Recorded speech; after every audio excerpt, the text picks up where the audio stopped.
new fiction film tells the story of Black Panther Fred Hampton and the FBI informant who betrayed him. Now we hear from the documentary makers who told the real story in Eyes on the Prize.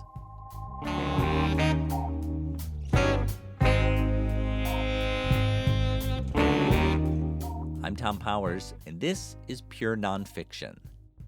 The Hollywood film Judas and the Black Massiah opened in January to strong reviews. The actor Daniel Kaluuya won a Golden Globe Award for portraying Fred Hampton. Director Shaka King has said that documentary films played a key role in his research. One of those films is The Murder of Fred Hampton that captured the young leader when he was still alive, preaching a multiracial revolution. We're not a racist organization because we understand that racism is an excuse used for capitalism, and we know that racism is a byproduct of capitalism. Everything would be all right if everything was put back in the hands of the people, and we're going to have to put it back in the hands of the people. In 1969, the police and the Panthers were battling across the country. Gunfights had left casualties on both sides. At the age of 21, Hampton had already been jailed on charges of robbing ice cream with a harsh sentencing. He knew his life was in danger. I don't believe I'm going to die because I got a bad heart. I don't believe I'm going to die because of lung cancer. I believe that I'm going to be able to die in the thing that I was born for. I believe that I'm going to be able to die high off the people. I believe that I will be able to die as a revolutionary in the international revolutionary proletarian struggle. And I hope that each one of you will be able to die in the international proletarian revolutionary struggle, or you didn't be able to live in it. And I think that struggle is going to come. Why don't you live for the people? Why don't you struggle for the people? Why don't you die for the people? In December 1969, Chicago police raided Hampton's apartment in the middle of the night, spraying machine gun fire while he and others were sleeping. Ballistic tests later showed that the police fired more than 90 shots, and the Panthers just won. Hampton's 19-year-old fiancée, Deborah Johnson, now named Akua and Jerry, was 8 months pregnant and sleeping next to him. She's interviewed in The Murder of Fred Hampton, recalling the night of the raid. They pushed me and the other brother by the kitchen door and told us to face the wall. Heard a pig say, "He's barely alive, he'll barely make it." I assumed they were talking about Chairman Fred. Then they started shooting the pigs. They started shooting again. I heard the sister scream. They stopped shooting. Pig said, "He's good and dead now." The pigs running around laughing. They were really happy, talking about Chairman Fred is dead. The Murder of Fred Hampton came out in 1971. It documents how law enforcement officials repeatedly lied about what happened that night. But there were further truths to be uncovered. 2 decades later, another documentary shined a new light on the case. I know the one thing we did right was the day we started to fight. Keep your eyes on the prize. Hold on, hold on. Keep your eyes on the prize. Hold on. Eyes on the Prize is a 14-part series on the struggle for black rights in America. The history spans from the 1950s to the 1980s. Its first season was broadcast on PBS in 1987, followed by a second season in 1990. In this discussion, we're going to concentrate on episode 12, subtitled A Nation of Law with a question mark, that covers the story of Fred Hampton. Over the years, investigators gained a deeper understanding of how the FBI supported the raid that killed him. FBI leader J. Edgar Hoover was deeply fearful of charismatic leaders like Malcolm X and Martin Luther King Jr. Hoover gave a directive to prevent the rise of any new Massiah that could electrify a black movement. The FBI created a counterintelligence program known as COINTELPRO to surveil and stir conflict inside any group they deemed a threat. One journalistic feat of Eyes on the Prize was to get an interview with the FBI informant who had befriended Fred Hampton and betrayed him. The Judas was named William O'Neill. In his late teens, O'Neill had been arrested for crossing state lines in a stolen car. The FBI made him a deal. He could stay out of prison if he would spy for them. He reported to FBI agent Roy Mitchell. O'Neill explains his relationship with Mitchell in his interview. So when he asked me to join the Black Panther Party, and he used terms, he never used the word informant. He always said, "You're working for me." And I associated him as the FBI. So all of a sudden, I was working for the FBI, which in my mind at that point, I associated with being an FBI agent. So I felt good about it. I felt like I was working undercover for the FBI, doing something good for the finest police organization in America. And so I was pretty proud. I've always been curious how the filmmakers got O'Neill to go on the record. After his cover was blown in the early 70s, he had gone into the Federal Witness Protection Program and taken an alias. How did they even find him? Last weekend, I brought together 4 members of the Eyes on the Prize team for a Zoom call.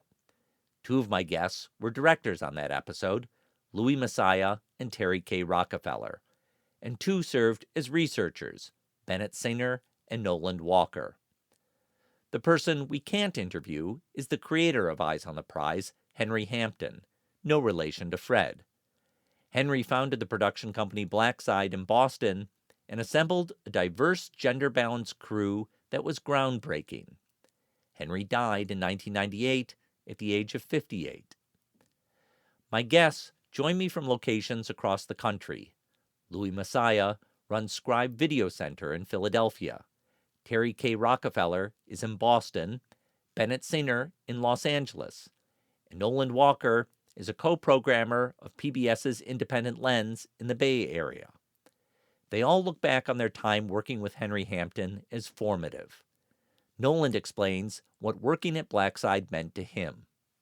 I finished college at Howard University 1987 when the first Eyes on the Prize came on television that spring.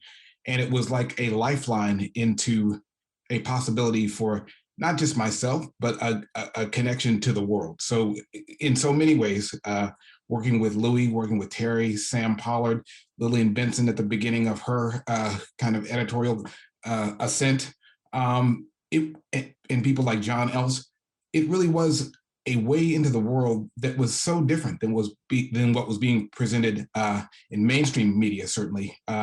There's only, at that time, I had met Spike Lee, was in a car with him on the way to Dulles Airport and tried to do my pitch to Spike then. And I was like, this is not going to work. Because I was an earnest Tennessee boy from Memphis, and he was Spike Lee. And that was never going to work.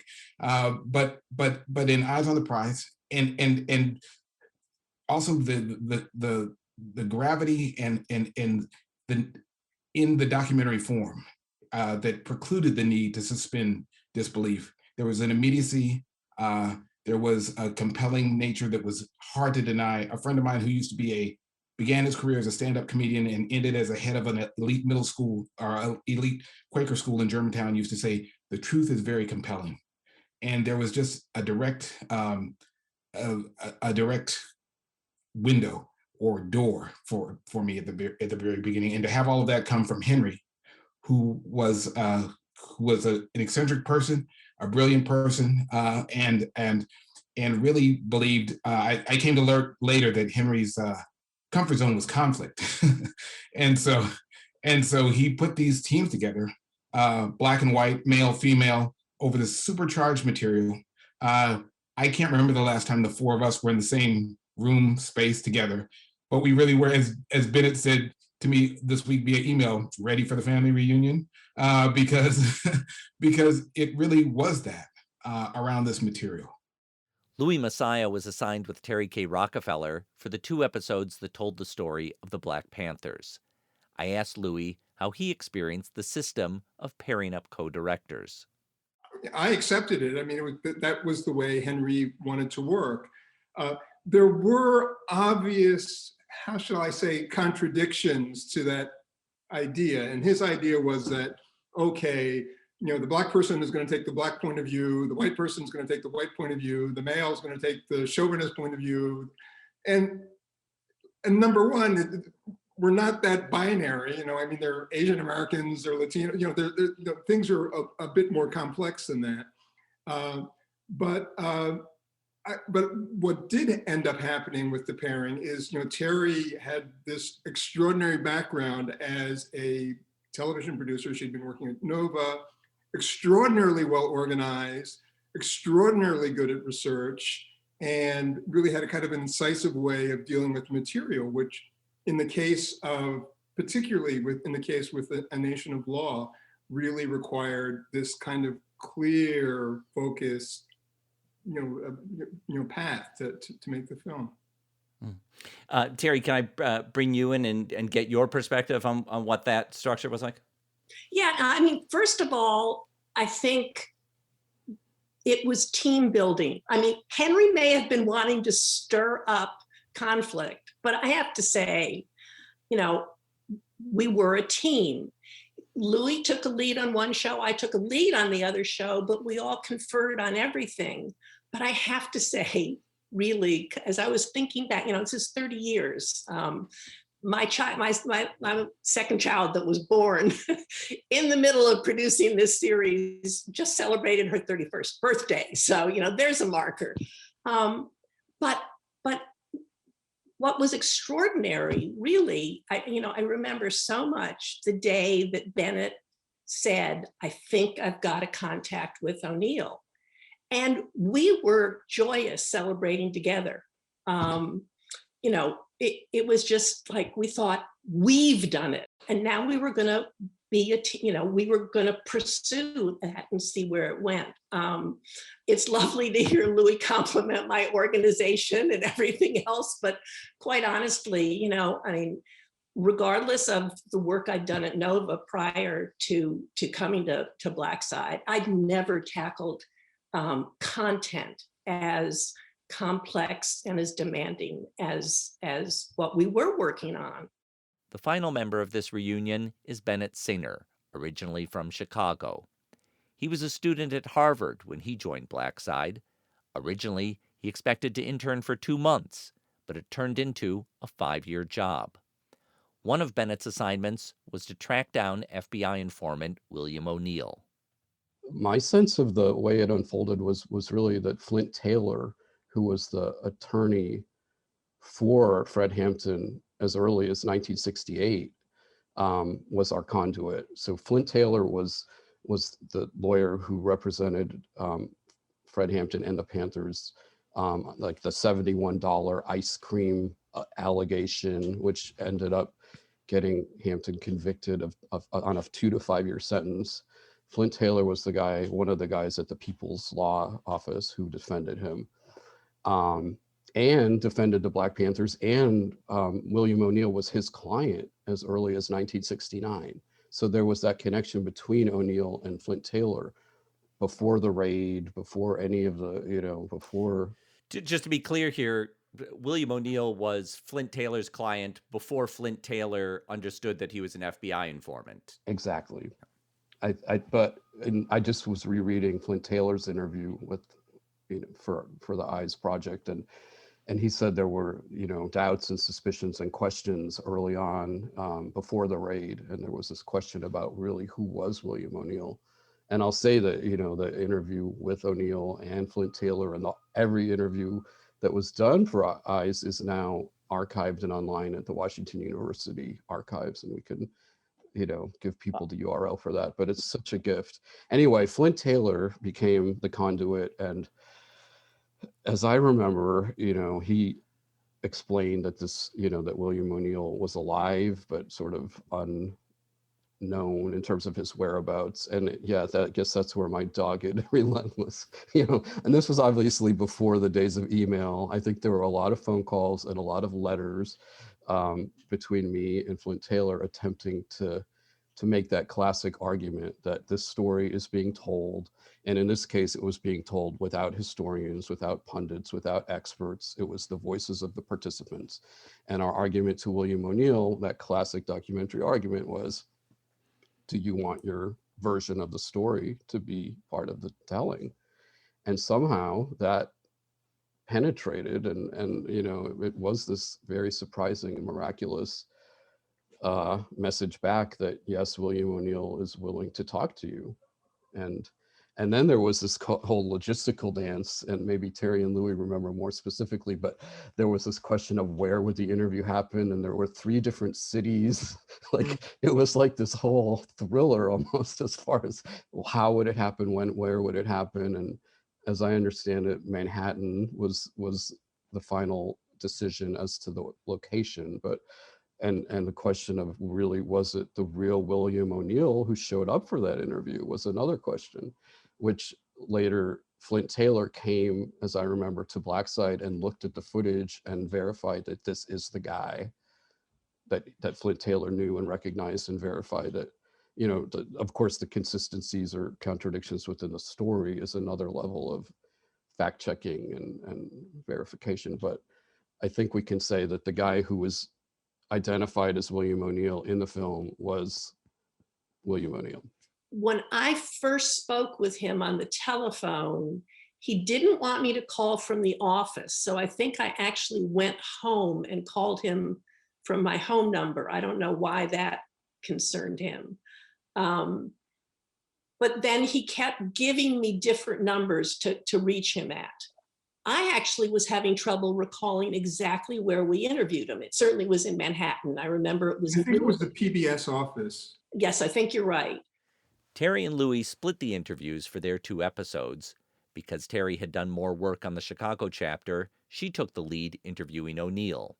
Henry Hampton also participated, asking questions. You can watch an hour of the raw footage on Vimeo from the Blackside Archives at Washington University. We have the link in our show notes. Louis remembers his impressions of O'Neill from that day. I didn't know what to believe. I didn't know if he was entirely credible. Within my memories of the interview is that he slips from his use of the first person plural pronoun we was highly unclear. Was he talking about the FBI? Was he talking about the Panthers? And it definitely threw me. It definitely threw me. Here's O'Neill in the interview using the pronoun we to mean the Panthers. Well, I said from February 1969, the activities within the party was high speed. We were in our bloom. We had about 500 members. We were selling probably about 25,000 newspapers in the city of Chicago every week, of the Panther newspaper, that is. We had various members of our party, of the Black Panther Party, going to the colleges all over the state, speaking engagements. Donations were coming in to the tune of about $1,500, $2,000 a day. But at the same time, the Chicago police had stepped up their activities also. Later in the interview, O'Neill uses we to mean the FBI as he reflects on the death of Fred Hampton. Was there a loss? Yes. I think that the slaying of Fred Hampton was definitely a loss to black people in general. He would have made he was a fine leader then, and he would have made a better leader. He was only maturing then. I mean, he was 22 years old. And we tried to develop negative information to discredit him, just like we did everybody else. We, meaning the FBI. I tried to come up with signs of him doing drugs or something, and never could. He was clean. He was dedicated. I've had private conversations with him. We got along pretty well. For about 7 months, I was his personal bodyguard. He wouldn't go anywhere without me. And I know Fred Hampton better than anybody, to tell you the truth. You know, I had spent hours on the phone trying to get him to trust me, but also trying to prepare him that I wasn't going to go easy on him. So, I remember structuring the questions so that I could get the background story before I got to the actual night of the horrible, raid. He did have just, he was very nervous. He was jumpy. And getting him to look at me, it wasn't easy, and it wasn't always successful. But I think I wanted to learn what were all the forces that led him to do what he did. And I wanted to know if he had regrets. I wanted to know, I wanted people to understand that we have a society in which people are led to do things like become FBI informants, that is, at the center of what we have to grapple with when we think about injustice. Noland gives his impressions of O'Neill. It's interesting. I watched the O'Neill interview again to prepare to speak with you today. And when you look at it, the level of conflict, shifting allegiances, all of those things, I thought that he was both tragic, but also emblematic and not so different than the inner dialogues that go on in everyday people's lives all of the time, trying to figure out, negotiate. When you look at the way that the FBI had him strung out for money on those charges, the fact that he said, oh, I had money in trust and I could draw down on it. I probably couldn't get a $2,000. And he meant to say I could get $2,000, but he actually said what the reality was, right? And so the piece was that he was so strung out economically, on legal charges, on all these things. He felt emblematic of the lives and realities of a great many people, particularly people who are fighting in a freedom struggle or who are in otherwise compromised or enlisted to work for the government, right? And so there was a piece of him that is, you could connect to. I was in this room, I was the person who did not go on that shoot. And it was astounding to sit in that edit room with Thomas Ott, the editor of the program. And the first reels that we put up, and this is not on the Washington News site, O'Neill is in dark aviator sunglasses for the first couple of questions in that interview. And we were like, oh my God, is the whole interview like this? And then after a certain point, he described, something reassured him and he took off the glasses. And it is also telling, like, there's a great moment in the interview where Terry's like, can you look at me? Can you look at me? Can you meet my eyes? And it's really powerful. Also, and so when you look at the documentary filmmaking, all of those things, also because this was done on 10-minute rolls, where sometimes the sound rolls out, but the interview's still happening with just the audio, the wild sound. You look at even that interview was so incisive, and I had forgotten how keenly Terry conducted that interview to get him to refocus, to get him on his toes and say give him just the amount of discomfort, but also enough safety to say what he needed to say. It really was instructive, again, to go back and say, like, wow, that's really different than the way interviews are cut now. But when you, or conducted now, but when you look at O'Neill, again, emblematic of a great many people who, when you look back over the history, I mean, the Billie Holiday story is out now. How many ways people are compromised when they are just trying to reach some level of their full humanity and full human potential. And that's the ongoing story. The interview with O'Neill took place in April 1989. Eyes on the Prize 2 began broadcasting 8 months later on January 15th, 1990, Martin Luther King Day. That night in Chicago, it was reported that William O'Neill ran into freeway traffic and was killed at age 40. His interview for Eyes on the Prize aired a few weeks later. Our show notes has a link to the Chicago Tribune article about his death, noting that the coroner ruled it a suicide and that O'Neill left behind a 5-month-old son. But There are so many smokescreens in the life of William O'Neill that my guests can't help questioning the official story. Here's Louis Massiah. Because it was a surprise and unexpected, I initially did not believe it. I wanted more information. And as Bennett implies somewhat, I mean, the explanation of suicide or something else, I don't know.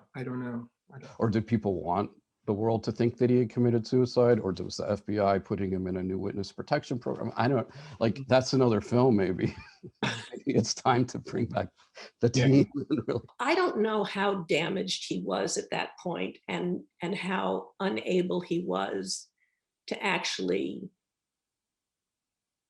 reflect on what he'd done. And of course it does raise all the issues about, whether or not he actually was killed or took his own life, whether or not he did enter a new witness protection program. In the end, I feel like I was left with more unanswered questions than being able to get answers to my questions.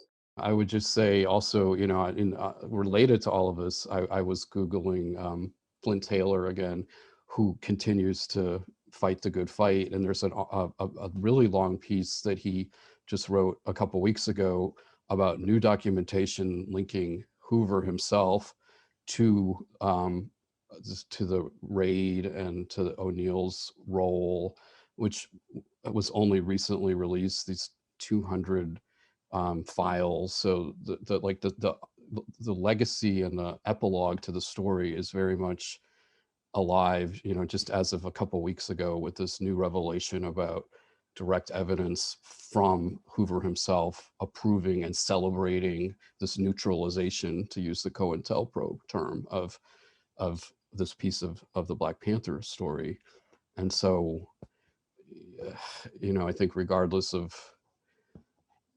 what happened on that day with O'Neill's alleged death, the bigger questions about, or there have been some new answers actually to some of the questions about how high up did this go, and what was Hoover's role, and what was the overall message in terms of government repression of the civil rights movement, which, as Terry and Louis are saying, was the heart of this film.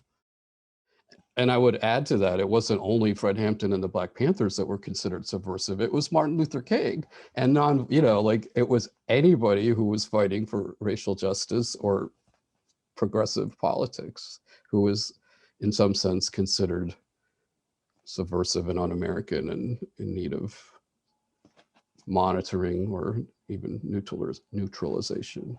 I would just also add, all of us, but I think probably for Bennett and I, because we were just coming out of college, it was a real eye-opener. We were almost sitting in those offices with these FBI documents in our laps, reading stuff and saying like, oh God, they were going to squirt laxatives in the oranges at the Gary convention to keep everybody from meeting because they would all be in their hotel bathrooms. So, I mean, everything from laxatives to keep a conference from happening to the murder/neutralization of a 19-year-old, 20-year-old Panther leader in Chicago, right? And so the range, so that when you hear that that William O'Neill is killed running across the Dan Ryan the day after the broadcast, you're thinking, that feels like something that somebody would write, not something that would actually happen. In 1969, J. Edgar Hoover declared that the Black Panther Party, without question, represents the greatest threat to internal security of the country. Hoover had the power of the U.S. government to shape public opinion. 20 years later, Eyes on the Prize showed the Panthers in a different light. Episode 9, directed by Louis and Terry, is subtitled Power. Black is beautiful, free your way, say I want you free your way. Panther leader Elaine Brown talks about the group's program to serve free breakfast to children. The idea was obviously twofold, for the specific purpose of serving those people who were directly benefited by our programs, but also secondarily to influence the minds of people to understand not only that the Black Panther Party was providing them this, but more importantly, that if they could get food, that maybe they would want clothing, and maybe they want housing, and maybe they'd want land, and maybe they would ultimately want some abstract thing called freedom. Quite recently, I was talking with Elaine Brown, and realizing that what led people to the Panther Party really was a belief that change, sort of revolutionary change in this society was possible. And what you really see with Fred Hampton is, it is really about love of the people, love of Black people, but a love that you can see in his ability to form coalition. It's about love of people. It comes out of this deep humanist kind of impulse.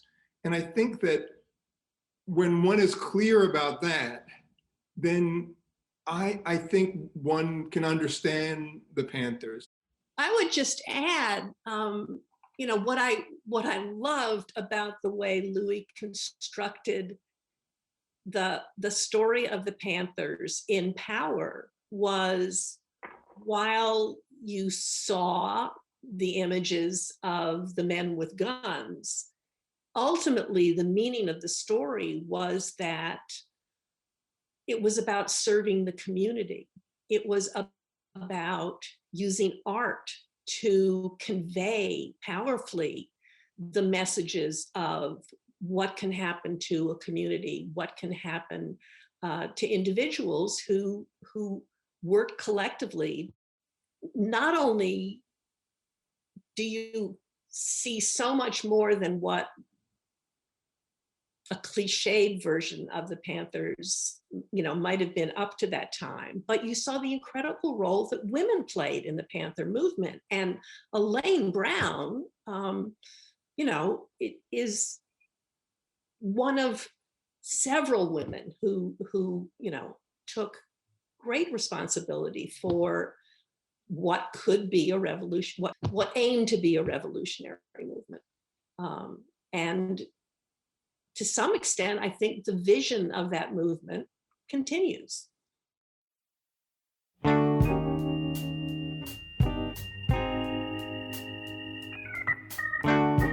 want to thank my guests for speaking with me, Louis Massiah, Terry K. Rockefeller, Bennett Singer, and Noland Walker. Our show notes contain more information about their work. We also have multiple links to find Eyes on the Prize, the raw footage of William O'Neill, and related films, books, and articles.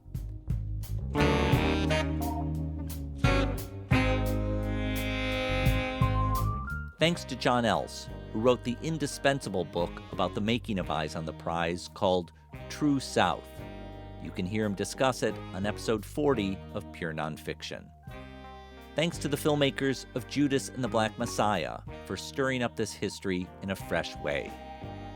Finally, thanks to our podcast team, series producer Hannah Norden-Swan and web designer Cross Strategy.